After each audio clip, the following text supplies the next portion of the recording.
Nobody saw this coming. Arsenal have touched down at the G.JESUS Community Stadium for what feels like a season-defining night in West London. Under the floodlights, Mikel Arteta's squad faces a red-hot Brentford side, but the real opponent might be the pressure mounting from the north. The cushion is gone. Following Manchester City's ruthless 3-0 dismantling of Fulham, the gap at the top has shrunk to a razor-thin 3 points. There is no more margin for error, no more breathing room. Arsenal's recent form has been impeccable: 4 consecutive wins, 3 clean sheets, and a clinical 3-0 victory over Sunderland that re-established their authority. But Pep Guardiola's machine is relentless, and the psychological weight has shifted back to the Gunners. A win tonight preserves the lead and protects their momentum heading into the 10-day break. Anything less, and the seeds of doubt begin to grow. There's a growing sense that this season represents the culmination of Mikel Arteta's long-term project. The disappointments of previous campaigns, the near misses, the collapses, the painful lessons seem to have hardened this squad. Arsenal are competing across 4 competitions. The squad depth has improved. The mentality looks stronger. But now comes the ultimate test: handling pressure when the margin for error disappears. With an FA Cup tie against Wigan sandwiched between league fixtures, Arteta's priorities are clear. The Premier League comes first. Expect a full-strength Arsenal side at the G.JESUS. There are still concerns. Mikel Merino remains sidelined after surgery. Bukayo Saka is a doubt. Martin Odegaard is racing against time to be fit. Leandro Trossard is recovering from a recent knock. And that raises an interesting tactical question. Is Arsenal evolving beyond their captain? In recent matches, Kai Havertz has stepped up massively.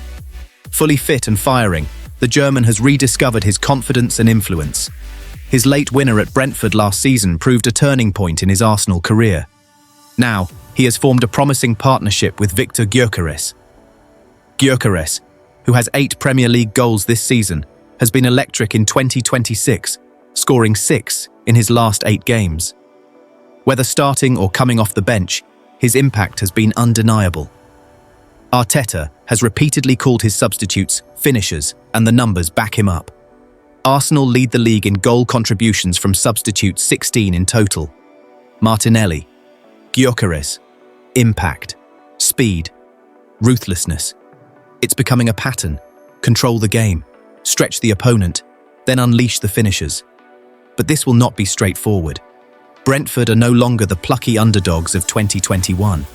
Under Keith Andrews, they've built something serious. They sit 7th, level on points with Liverpool, in the mix for European qualification, and at home, they are formidable.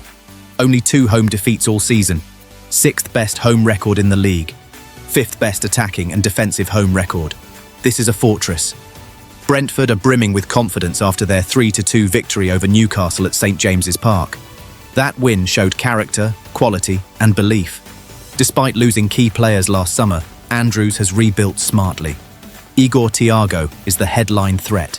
17 league goals, second only to Erling Haaland. He's scored 6 in his last 6 games. And while Saliba and Gabriel handled him comfortably in the reverse fixture, restricting him to 0 shots. This version of Thiago is sharper, stronger, and more confident. Saliba, in particular, has looked slightly leggy in recent weeks. This duel could define the night. History offers mixed signals. Brentford's first ever Premier League win came against Arsenal in 2021, a night that almost cost Arteta his job. Since then, Arsenal have dominated the fixture. 7 wins, 2 draws, 8 consecutive victories over Brentford. They've won their last 3 league visits to the G.JESUS by a combined 7-1 scoreline. Brentford are winless in their last 11 home London derbies. Arsenal have lost just 1 of their last 23 Premier League London derbies. But, and this is important, most of those Arsenal wins have been tight. Late goals, narrow margins, hard-fought battles. This will not be comfortable. Perhaps the biggest challenge isn't tactical, it's mental. Going 9 points clear, only to see Manchester City claw it back.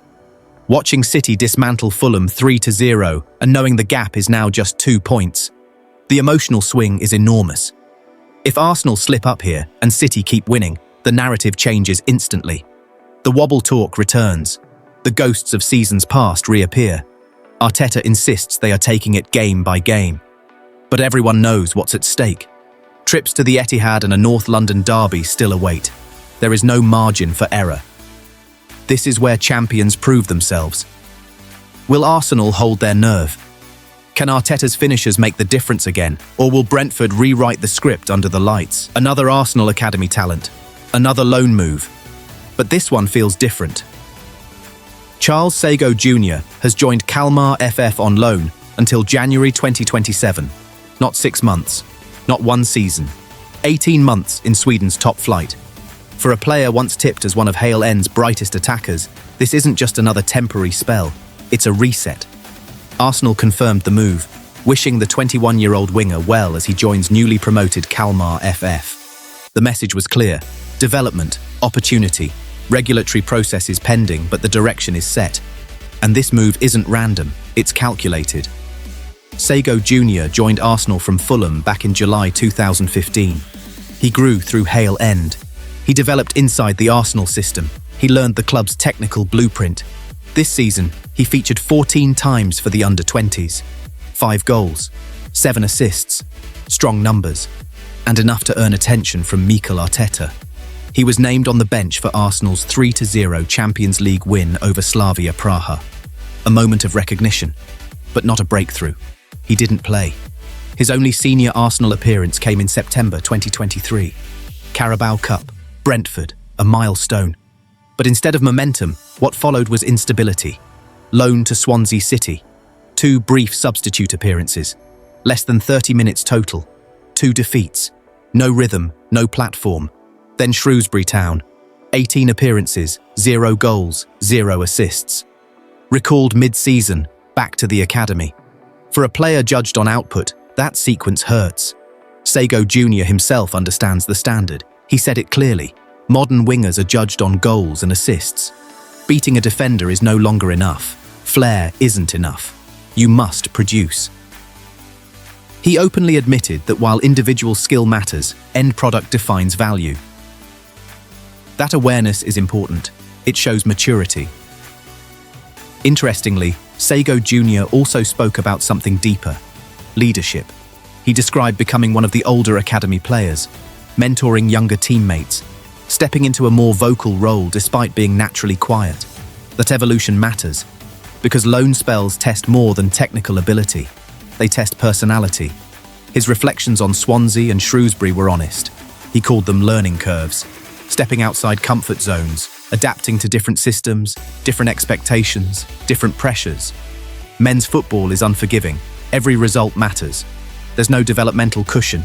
For some players, that environment accelerates growth. For others, it exposes gaps. The key question now: has Sego Jr. absorbed enough from those difficult spells? Kalmar are newly promoted to Sweden's top division. That's crucial. They will need pace. They will need creativity. They will need fearless attackers.